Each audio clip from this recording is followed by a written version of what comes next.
Hello बच्चों, mission ज्ञान से मैं निशा सालवी राजस्थान सरकार ने वेदांता के CSR इनिशिएटिव ई कक्षा में आप सभी का स्वागत करती हूँ। तो बच्चों, हम देख रहे हैं हमारी 12वीं कक्षा का 31वां अध्याय, जिसका भाग आज हम देखेंगे 4, मानव शुक्राणु की संरचना, है ना। यानी कि अभी तक हमने देखा कि जो गैमेटोजेनेसिस चल रहा था उसमें हम क्या पढ़ रहे हैं, मेल गैमेट्स के बारे में कि भाई कैसे बना, स्पर्मेटोजेनेसिस कैसे हुआ, फिर स्पर्मियोजेनेसिस कैसे हुआ, फिर एक्रोजोम का निर्माण कैसे हुआ, फिर पूरे शुक्राणु जो है वो बन गए हैं। तो आज हम उसकी संरचना के बारे में देखेंगे कि हेड पार्ट मतलब शीर्ष भाग कैसा है, आधारीय भाग कैसा है और पुच्छ भाग जो है वो कैसा है। ठीक है, तो स्टार्ट करते हैं। मानव शुक्राणु की संरचना।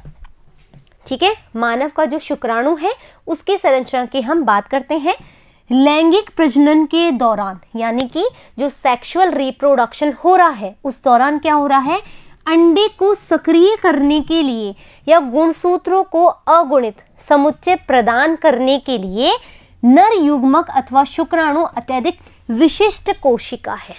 भाई जो फीमेल गैमेट्स हैं, ठीक है, जो फीमेल गैमेट्स बने हैं उसको एक बेबी में कन्वर्ट करने के लिए या उसमें एक DNA को ट्रांसफ़र करने के लिए हमें क्या चाहिए, नर शुक्राणु चाहिए, हाँ या ना। मानव शुक्राणु की आवश्यकता है, तभी तो वो एक्सेल काम आएगी, नहीं तो कोई मतलब ही नहीं है, पड़ी रहे बनी रहे, हाँ या ना। एक प्रारूपिक स्तनधारी शुक्राणु को 3 भागों में विभाजित किया जाता है। यदि अपन मैमल्स के जो शुक्राणु है उसको हम देखें तो 3 भागों में विभाजित किया गया है। शीर्ष यानी कि हेड पार्ट, मध्य खंड यानी कि मिडल पीस और पूंछ यानी कि टेल पार्ट। ठीक है, ये हमने एक डायग्राम देखा था जो मैंने कहा था मैं बाद में समझाऊंगी, पहले सेकंड पार्ट में आई थिंक। तो अब अपन देखेंगे इसको, आप समझेंगे। कलर चेंज कर लेती हूँ मैं एक बार। ठीक है, क्या होगा बच्चों, ये जो पार्ट देख रहे हो आप, ये है इसका हेड पार्ट। अब ठीक है, ये जो पार्ट देख रहे हो आगे का, ठीक है, ये है इसका हेड पार्ट, एक्रोजोम वाला पार्ट जिसमें केंद्रक भी है ना। बेसल पार्ट देखो यहाँ पे क्या है, हमारा सेंट्रियोल है। ये सेंट्रियोल कौन सा है, प्रोक्सिमल सेंट्रियोल। ठीक है, ये कौन सा सेंट्रियोल होगा हमारा, जो डिस्टल सेंट्रियोल होगा। ठीक है, जो कि पुच्छ भाग को बनाएगा, हमने बात करी थी। ये क्या होंगे हमारे छोटे छोटे, ये होंगे माइटोकॉन्ड्रिया, जो उसको एनर्जी देंगे गमन करने के लिए कि भाग भाई भाग, भाग भाई भाग। ठीक है, तो ये हमने कहा, तो हेड पार्ट हो गया, मिड वाला पार्ट हो गया, टेल हो गया और इस टेल का भी एंडिंग पार्ट हो गया। ठीक है, सो हम अब देखेंगे कि आखिरकार ये कार्य कैसे करते हैं, कैसे कैसा कौन कौन सा पार्ट है।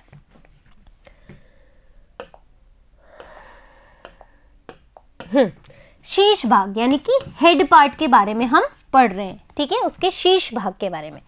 यह केंद्रक तथा एक्रोजोम से बना होता है। वी ऑलरेडी नो दैट, हमने सेकंड पार्ट में ही ये सब पढ़ लिया था। ठीक है, आनुवंशिक कार्य हेतु अयुग्मित गुणसूत्र केंद्रक में प्रोटीन के साथ पाया जाता है। नीट के लिए इंपॉर्टेंट है, नीट के लिए इंपॉर्टेंट है, आपसे पूछा जा सकता है कि जो आनुवंशिक कार्य करने के लिए अयुग्मित गुणसूत्र है केंद्रक में, उसमें कौन सा प्रोटीन पाया जाता है ना। तो प्रोटीन पाया जाता है, इसको दिमाग में फीड कर लीजिएगा। एक्रोजोम शुक्राणु के अग्र सिरे पर, एक और क्वेश्चन वैसे तो मैं बताने वाली थी, मैं रुक गई। प्रोटीन का कार्य देख के आना और मुझे कमेंट बॉक्स में बताना कि प्रोटीन का क्या कार्य है, क्यों इसके पास में पाया जाता है। क्लियर बात। एक्रोजोम शुक्राणु के अग्र सिरे पर केंद्रक तथा प्लाज्मा झिल्ली मध्य में स्थित होती है। अपन को पता है एक्रोजोम शुक्राणु का जो अग्र सिरा है ना, ये जो अग्र सिरा है, तो कलर चेंज करने की बहुत ही समस्या है। अग्र सिरा है ना, इस पर क्या है, प्लाज्मा झिल्ली है। ठीक है, शुक्राणु शीर्ष पर अम्लीय प्रोटीन एंटी फर्टिलाइजिंग पाया जाता है। इंपॉर्टेंट क्वेश्चन है नीट के लिए, आपसे पूछा जाता है अंडाणु पर क्या पाया जाता है और शुक्राणु पर क्या पाया जाता है। तो शुक्राणु के शीर्ष पर जो पाया जाएगा वो होगा एंटी फर्टिलाइजिंग। याद कर लो, एंटी फर्टिलाइजिंग किस पे पाया जाएगा, शुक्राणु के शीर्ष पर।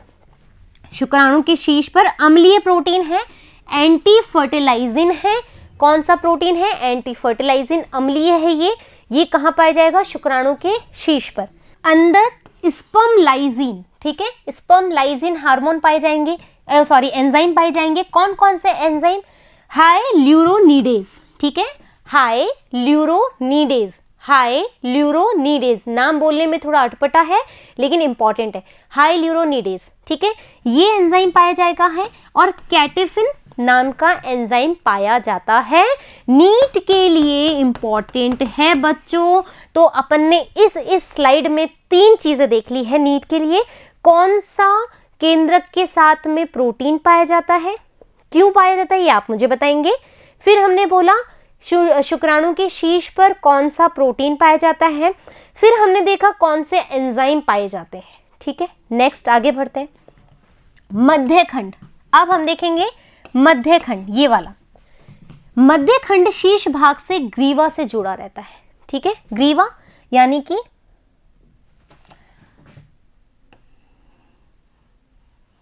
ये हेड पार्ट है। यहां पर देखो अपना भी शीर्ष जो है धड़ से कैसे जुड़ा हुआ है? गर्दन से तो जुड़ा हुआ है, ये गर्दन है, हाँ है ना, ये नेक है, तो नेक से ही तो धड़ जुड़ा हुआ है, ये बॉडी आगे की। तो वैसे ही जो शीर्ष भाग है और जो आधारीय भाग है, ये जो बीच में जो पार्ट होगा वो क्या कहलाएगा? ग्रीवा। ये जो पार्ट होगा ये कहलाएगा जिससे जुड़ा हुआ है। ये शीर्ष है, ये देखो ऐसे है ये, ठीक है। और ये इतनी सी गर्दन, अपने भी तो ऐसा है, यूं है, फिर इतनी सी गर्दन है, फिर शरीर बन गया। तो सेम ऐसा ही है कि भैया शीर्ष है, फिर गर्दन है, फिर धड़ भाग है, हाँ है ना। तो मध्यखंड शीर्ष भाग से ग्रीवा द्वारा जुड़ा रहता है। किससे? ग्रीवा द्वारा जुड़ा रहता है।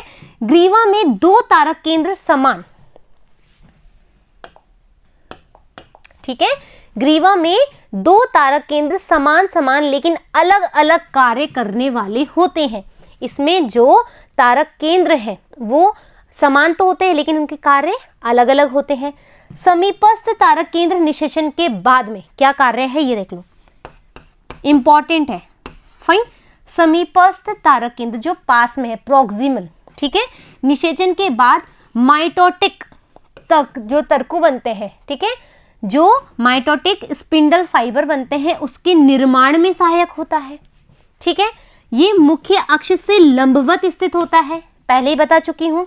दूरस्थ तारक केंद्र यानी कि जो डिस्टल सेंट्रियोल है वो शुक्राणु के अक्ष का निर्माण करता है। आपको पता होना चाहिए प्रोक्सिमल सेंट्रियोल का कार्य और डिस्टल सेंट्रियोल का कार्य, यानी कि जो कि समीपस्थ तारक केंद्र है वो क्या करेगा? वो करेगा स्पिंडल फाइबर के निर्माण में, ठीक है। और जो दूसरा वाला तारक केंद्र है जो दूर है ना, दूसरा दूर है, वो क्या करेगा? शुक्राणु के अक्ष के निर्माण में हेल्प करेगा। क्लियर बात? आगे बढ़ते हैं। अक्षीय तंतु की रचना कशाभिका के समान 9+2 के प्रकार की होती है। ये हम बात करते हैं और कर चुके हैं कि माइक्रोट्यूब्यूल्स, आपसे क्वेश्चन आता है नीट में, वेरी वेरी इंपॉर्टेंट बच्चों, नीट के लिए बहुत ज़्यादा इंपॉर्टेंट है। माइक्रोट्यूब्यूल्स हमने जो साइटोस्केलेटन है ये हमने 11th में पढ़ा है ना। 11वीं कक्षा में अपन ने जो साइटोस्केलेटन है बहुत अच्छे से पढ़ चुके हैं। क्या बोलते हैं इसको? कंकाल बोलते हैं, ठीक है, कोशिका का कंकाल जो होता है। तो अक्षीय तंतु की रचना जो है वो कशाभिका के समान, जो फ्लैजिला होता है, सेम अरेंजमेंट होता है 9+2 का, ठीक है।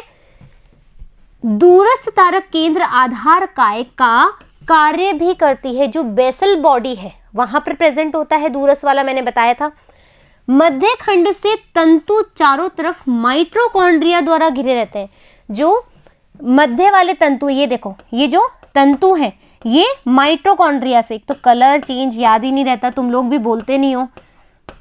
ये देखो यहां पर क्या होगा, ये कैसे घिरे रहते हैं? अलग अलग माइटोकॉन्ड्रिया जो है अलग अलग तंतु से घिरे रहते हैं, जो कि श्वसन के एंजाइम द्वारा ऑक्सीकारक फॉस्फोरिलेशन हेतु सक्रिय होते हैं। भाई ऑक्सीडेटिव फॉस्फोरिलेशन होता है ना, श्वसन की क्रिया होती है, ऑक्सीडेटिव फॉस्फोरिलेशन की क्रिया होती है, वो भी अपन ने 11वीं में पढ़ा है ना। तो वो सब चीजें इसमें होती है। स्तनधारियों में माइटोकॉन्ड्रिया आपस में मिलकर के, इंपॉर्टेंट नीट के लिए, बोर्ड एग्जामिनेशन के लिए वेरी वेरी इंपॉर्टेंट, और शायद 14 या 17 में ये क्वेश्चन आया था, 2017 में आया होगा या 14 में, एक बार देख लेना कि जो माइटोकॉन्ड्रिया है, जो उसका अरेंजमेंट है, ये जो ऐसे ऐसे उपस्थित रहते हैं माइटोकॉन्ड्रिया इस तरीके से, है ना, इस तरीके से जो अरेंजमेंट रहता है बेसल बॉडी में, उसको क्या बोलते हैं? उसको बोलते हैं नेबन कण। क्या बोलते हैं? नेबन कण। नीट में क्वेश्चन पूछा गया था जो आधे से लोगों ने छोड़ दिया था, ठीक है, नेबन कण। क्लियर बात? नेक्स्ट देखते हैं। मध्य खंड में परिधि की तरफ कोशिका द्रव्य की पतली परत होती है जिसको अपन मैनचेट के निर्माण में हेल्प में लेते हैं, ठीक है। मध्य खंड के पश्च भाग में तंतु में वलय रचना होती है, एक वलय रचना होती है जिसको हम वलय तारक का रिंग सेंट्रियोल अथवा एन्यूलस, ठीक है, एन्यूलस कहते हैं बच्चों, नीट में पूछा जाता है, ठीक है। एन्यूलस क्या होता है पूछ लेते हैं, एन्यूलस क्या है, ठीक है। तो क्या है? मध्य खंड से पश्च भाग में, ठीक है, ये मध्य खंड हो गया, ये इसका पश्च भाग हो गया पूंछ वाला, ठीक है। पश्च भाग में तंतु में वलय एक रिंग सी बनी हुई होती है ऐसे, ठीक है, ऐसे रिंग सी बनी हुई होती है, इसको हम बोलते हैं एन्यूलस, ठीक है। और जेनसन वलय भी बोलते हैं, जेनसन वलय इसलिए बोलते हैं, ठीक है, जेनसन वलय इसलिए बोलते हैं, क्यों? क्योंकि इनको जेनसन नाम के साइंटिस्ट ने सर्च किया था, ठीक है, जिसका कार्य माइटोकॉन्ड्रिया को पुच्छ भाग से क्या होता है? जाने से रोकता है। मतलब ये जो माइटोकॉन्ड्रिया का जो अरेंजमेंट था, इस माइटोकॉन्ड्रिया को पुच्छ भाग में जाने से रोकता है। क्यों? एक छोटी सी वलय बन जाती है, ये इसमें से होकर के जा ही नहीं पाता, है ना। जो जेनसन जो रिंग है, जो वलय रिंग है, जो ये है, क्या बोलते हैं इसको? एन्यूलस, ठीक है, एन्यूलस है, ये क्या कर रही है? उस माइटोकॉन्ड्रिया को पुच्छ भाग में आने नहीं दे रही, ठीक है। ये बात आई समझ में? अब पुच्छ देखेंगे अपन, भाई पुच्छ का क्या कार्य है, टेल का क्या कार्य है। पुच्छ शुक्राणु का सबसे लंबा भाग है, ये बिल्कुल फैक्ट है, सबसे लंबी इसकी पूंछ होती है, जैसे जंगली चूहों की देखिए, धड़ छोटा और पूंछ इतनी लंबी, सेम। अंतिम खंड पूंछ का नुकीला भाग बनाता है, जो अंतिम खंड है, एंड पीस है, ये देखो, ये इसका एकदम नुकीला वाला पार्ट है, ठीक है, चुप जाए तो पता नहीं। मुख्य खंड पूंछ का अधिकांश भाग बनाता है, ठीक है, जिसमें 9+2 की रचना के अतिरिक्त क्या क्या होता है? कोशिका द्रव्य और मोटा तंतु भी स्थित होता है, ठीक है। शुक्राणु में संचित भोजन, राइबोसोम, अंतःद्रव्य जालिका, केंद्रिका तथा आरएनए आदि का अभाव होता है। मोस्ट इंपॉर्टेंट बात है बच्चों, ये स्पर्मेटिड में ये सब चीजें पाई जाती है, लेकिन स्पर्म में ये चीजें नहीं पाई जाती। क्यों? क्योंकि अपन हटा देते हैं, सिर्फ डीएनए रखते हैं। हमने बात कर ली इस बारे में, तो ये ध्यान रखने वाली बात है, नीट में पूछी जाती है। नर के वृक्षण की, कलर चेंज कर रही हूं, नर के वृक्षण की शुक्रजन नलिकाओं द्वारा शुक्राणु त्यागे जाते हैं। अब नर के टेस्टिस से क्या होगा भाई? ये है टेस्टिस, ठीक है, यहां से क्या निकलेगा? यहां से अपने शुक्राणु निकलेंगे, ठीक है, बहुत सारे शुक्राणु निकलते हैं, ये लो, ये निकाल दिए, ठीक है, ये गमन कर रहे हैं, ठीक है, ये शुक्राणु रिलीज हो गए, जो सहायक वाहिका द्वारा एपिडिडिमिस, शुक्रवाहिनी, शुक्राशय, प्रोटिस्ट के स्रावों के साथ स्थानांतरित होती है, जैसा कि आपने रिप्रोडक्शन वाले चैप्टर में पढ़ लिया होगा मैम से। यह शुक्राणु की परिपक्वता व गतिशीलता हेतु आवश्यक होती है। अब नीट में पूछने वाला एक क्वेश्चन वीर्य के निर्माण में, ठीक है, जो स्पर्म होता है उसके निर्माण में शुक्राणु के साथ शुक्र प्लाज्मा द्वारा होता है। स्पर्म में यानी कि क्या होता है? ये शुक्र प्लाज्मा भी होता है। क्लियर? मानव के नर द्वारा लगभग 200 से 300 मिलियन, बच्चों आप देख रहे हो 200 से 300 मिलियन, इसीलिए जो बॉयज होते हैं उनको मिलेनियर भी कह सकते हैं हम। क्यों? क्योंकि इनके पास 200 से 300 मिलियंस क्या है? शुक्राणु है। यानी इनके पास जो स्पर्म की क्वांटिटी होती है वो कितनी है इनकी?